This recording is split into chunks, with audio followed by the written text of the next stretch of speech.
High কলিজার ভাই ও বন্ধুরা, সবাই কেমন আছেন? আশা করি সবাই ভালো আছেন। বন্ধুরা, আজকে আমি আপনাদের সাথে শেয়ার করব কিভাবে ইউটিউব ভিডিওর জন্য প্রফেশনালভাবে একটি থাম্বনেল তৈরি করা যায়। থাম্বনেলটি তৈরি করার জন্য আমাদের একটা অ্যাপসের প্রয়োজন হবে। অ্যাপটি হলো পিক্সেল ল্যাব থেকে আমি মোবাইল দিয়ে থাম্বনেল তৈরি করে দেখাবো। বন্ধুরা, যদি ভালো একটা থাম্বনেল না হয় ভিডিওতে ভালো ভিউ আসে না। থাম্বনেল যতই ভালো হবে ততই ভালো ভিউ আসবে। থাম্বনেল দেখে মানুষ ভিডিওর উপরে ক্লিক করে, আর থাম্বনেলটা যদি ভালো না হয় ভিডিওতে কেউ ক্লিক করে না। তাই ভালো একটা থাম্বনেলের প্রয়োজন। বন্ধুরা, থাম্বনেলটি তৈরি করার জন্যে আমি চলে যাব মোবাইল স্ক্রিনে। যাওয়ার আগে আপনাদের কাছে বলবো, যদি আমার ভিডিওটা ভালো লাগে, ভিডিওটা যারা ইউটিউব থেকে দেখছেন তারা লাইক, সাবস্ক্রাইব, শেয়ার করবেন। আর যারা ফেসবুক থেকে দেখছেন তারা ফলো দিয়ে পাশে থাকবেন। চলুন সরাসরি চলে যাই মোবাইলে। আপনারা পিকচার ল্যাবটি ওপেন করে নেবেন। অ্যাপ্লিকেশনটি আপনারা গুগল প্লে স্টোর থেকে ডাউনলোড করে নেবেন। এখানে ওপেন করে নিয়েছি আমি। ওপেন করে নেওয়ার পরে এই টেক্সটটি সর্বপ্রথম কেটে দিন। আমি কেটে দিলাম। এবার ইমেজ সাইজটি সিলেক্ট করে নিন। আমি ইমেজ সাইজের উপরে ক্লিক করে দিলাম। এখানে এসে কাস্টম সাইজে ইউটিউব থাম্বনেল সাইজটি সিলেক্ট করে নেবেন। 1280x720 পিক্সেল যেটা আছে এটা আপনারা সিলেক্ট করে নেবেন। আমি সিলেক্ট করে নিয়েছি। এখান থেকে আপনারা কালারটা চেঞ্জ করে নিতে হবে। ব্যাকগ্রাউন্ড কালারটা আমি ইমেজ থেকে একটা ব্যাকগ্রাউন্ড কালার নিচ্ছি, গ্যালারি থেকে নিয়ে নিচ্ছি। আমি গ্যালারিতে চলে গেলাম। গ্যালারিতে গিয়ে আমি আমার পছন্দ মতো একটা কালার আমি নিয়ে নিচ্ছি। আমি এই কালারটি নেব। এই কালারটি আমি ক্রপ করে নিচ্ছি। এটা হাত দিয়ে ধরে ফুল টেনে দেবেন। ব্যাকগ্রাউন্ড কালারটি আমার সিলেক্ট হয়ে গেছে। এবার আপনাদের করতে হবে, একটা পিকচার লাগবে। পিকচারটি নেওয়ার জন্যে পিকচারটির ব্যাকগ্রাউন্ডটি আগে রিমুভ করে নিতে হবে। আমি এখান থেকে আমার পিকচারটি আমি নিয়ে নিচ্ছি গ্যালারি থেকে। আমি অ্যালবামে চলে যাব। অ্যালবামে গিয়ে আমি আমার এই পিকচারটি আমি নিয়ে নিছি। এটিকে আমি ক্রপ করে নিচ্ছি। যতটুকু আমার প্রয়োজন আমি ততটুকু নেব। আমি ক্রপ করে নিলাম। আর পিকচারটি এখানে চলে এসেছে। এবার পিকচারটির ব্যাকগ্রাউন্ড রিমুভ করতে হবে। কিন্তু বন্ধুরা, এখান থেকে ব্যাকগ্রাউন্ড রিমুভ হয় না।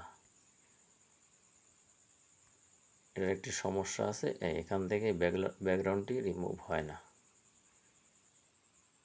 পিছনে ছবি দেখা যাচ্ছে ব্যাকগ্রাউন্ডের, তাই এখান থেকে ব্যাকগ্রাউন্ড রিমুভ হয় না।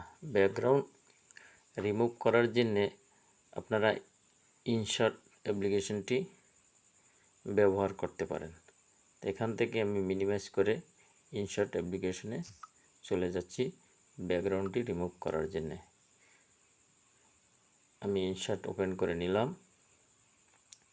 এখান থেকে আপনারা ফটো সিলেক্ট করে দিন। নিউতে ট্যাপ করে দিন। আমি নিউতে ট্যাপ করে দিলাম। এখান থেকে আমি আমার পিকচারটি নিয়ে নিলাম।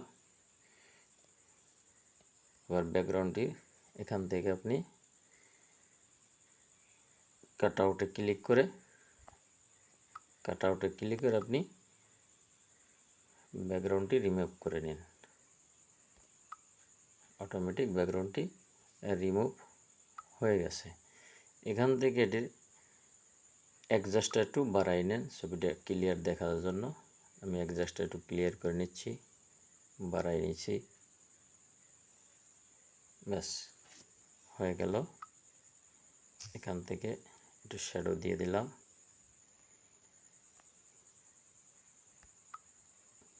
এখান থেকে টোনটা একটু বাড়াই নিচ্ছি, টোন কালারটা।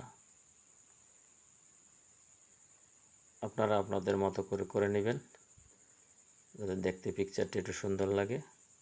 আমি আমার মতো করে নিচ্ছি। ব্যাস হয়ে গেল।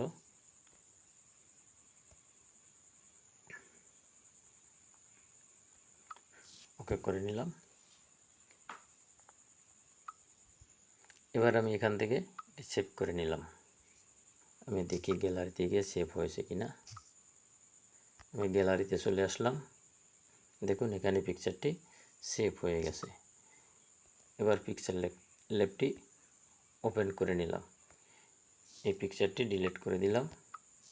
ডিলিট বাটনে ক্লিক করে এবার আমি এখান গ্যালারি থেকে পিকচারটি নিয়ে নিচ্ছি।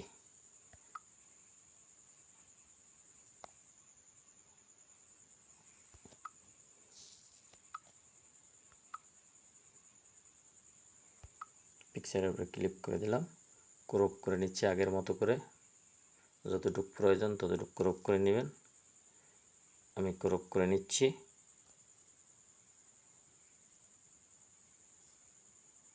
ক্রপ হয়ে গেছে, ওকেতে ক্লিক করে দিন। দেখুন বন্ধুরা, পিকচারটি আমার খুব সুন্দর মতো এখানে অ্যাডজাস্ট হয়ে গেছে। বন্ধুরা, পিকচারটি তেমন একটা সুন্দর লাগতে আসে না, এজন্য আপনারা এখান থেকে একটি প্লাস আইকনে ক্লিক করে এখান থেকে একটি শেপ নিয়ে নেবেন। আমি একটা শেপ নিয়ে নিলাম, শেপটি এখানে রাখলাম, শেপটি ওকে করে দিলাম। শেপটি রাখার পর এখান থেকে আপনার ইরেজে ক্লিক করুন, ইরেজে ক্লিক করে এর উপরে ক্লিক করে দিন। বন্ধুরা, এখান থেকে এভাবে ধরে একটু ক্রপ করে নেবেন। আমি ক্রপ করে নিলাম। এবার দেখুন এটা ডিলিট করে দিলাম। এবার দেখুন এখানে সাইজটা আমি ক্লিয়ার করে নিচ্ছি।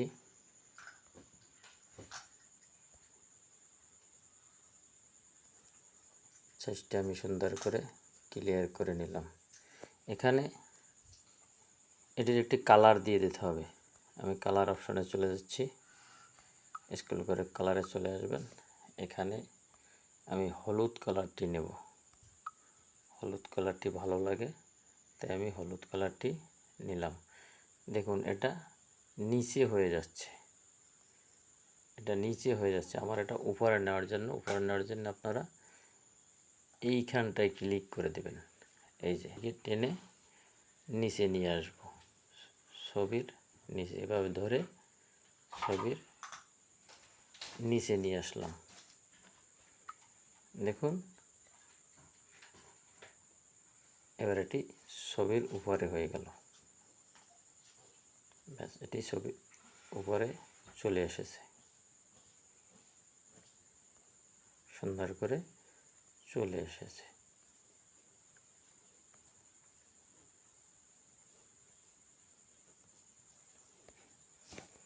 এবার দেখতে একটা সুন্দর লাগতেছে। আমি ছবিটা একটু বড় করে নিচ্ছি, দেখতে ভালো লাগে। আমি ছবিটা একটু বড় করে নিলাম। এবার আমার একটা টেক্সট নিতে হবে। আমি একটা টেক্সটে ফন্ট নিলাম,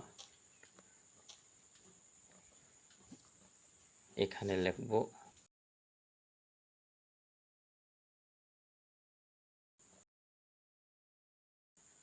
ফন্টটা আমার কাছে ভালো লাগতেছে না, আমি ফন্টটা চেঞ্জ করে নেব।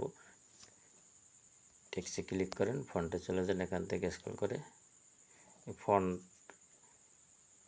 ফন্টে গেলাম। আমি মাই ফন্টে গেলাম, মাই ফন্টে গিয়ে আমি এই ফন্টটাকে সিলেক্ট করে দিলাম। এগুলো পাবেন না পিকচার ল্যাব, এগুলো অ্যাড করে নিতে যায়, জন্য অনেক ভিডিও আছে ইউটিউবে, আপনারা দেখে নেবেন।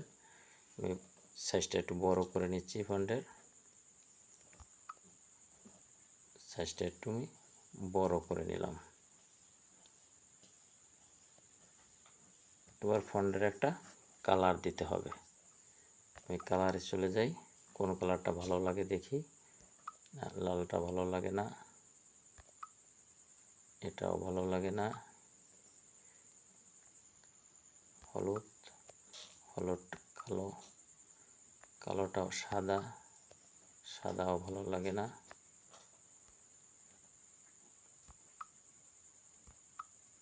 লাল কালারটা ভালো লাগে। কালারটাকে একটু আমি কালারটার জন্য একটা ব্যাকগ্রাউন্ড নিয়ে নিই, দেখি ব্যাকগ্রাউন্ড দিলে কি সুন্দর হয়। হ্যাঁ, এই ব্যাকগ্রাউন্ডের উপরে কালারটা খুব সুন্দর ফুটছে। আমি ব্যাকগ্রাউন্ডটা নিয়ে নিলাম। এবার আপনারা একটু শ্যাডো করে দেন। আমি শ্যাডোতে চলে আসলাম,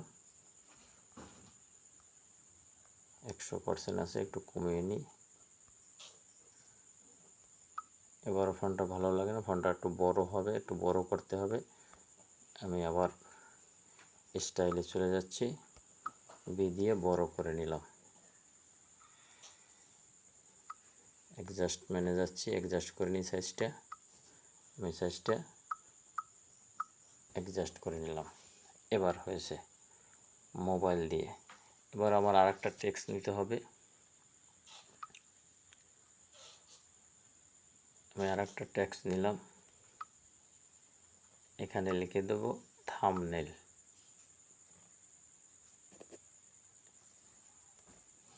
এটাকে আমি ডিলিট করে নিচ্ছি। এবার আমি এখানে লিখে দেব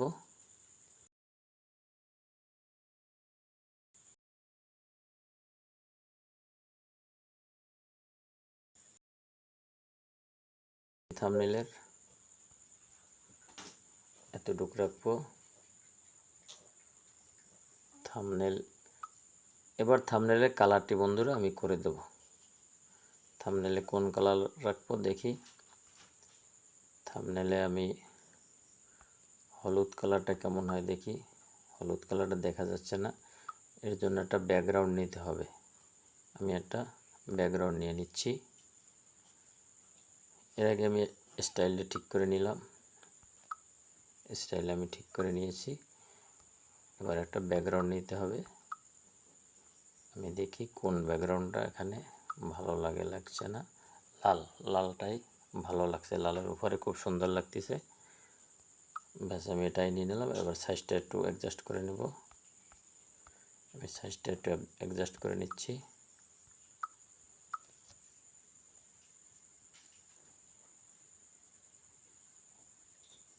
ব্যাস হয়ে গেল। এবার আরেকটা ফন্ট নিতে হবে। আমি আরেকটা টেক্সট ফন্ট নিলাম, এখানে লিখে দেব বানাবেন।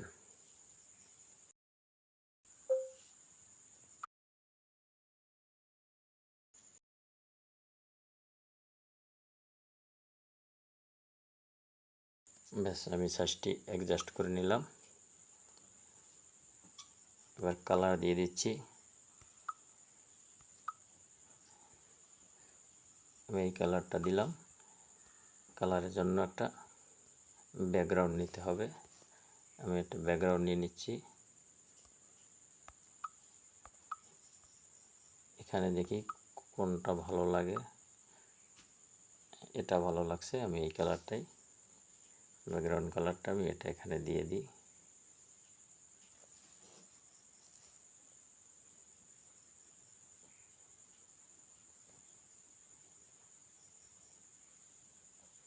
ব্যাস হয়ে গেল। একটু শ্যাডো করে দিই, দেখতে যদি আর একটু ভালো লাগে।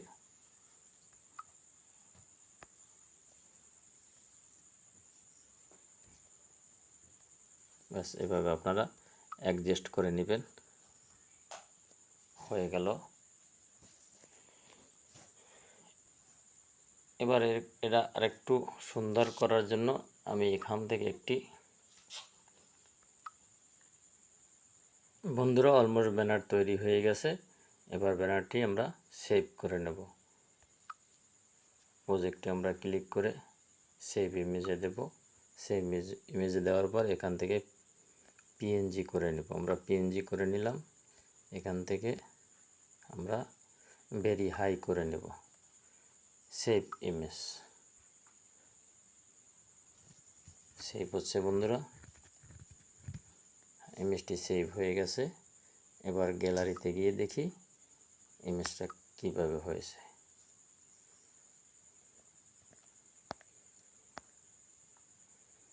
আদার্সে আসলাম। বন্ধুরা এই যে আমার থাম্বনেলটি সেভ হয়ে গেছে, খুব সুন্দর একটি থাম্বনেল হয়ে গেছে। এভাবে আপনারা থাম্বনেল করে নিতে পারেন।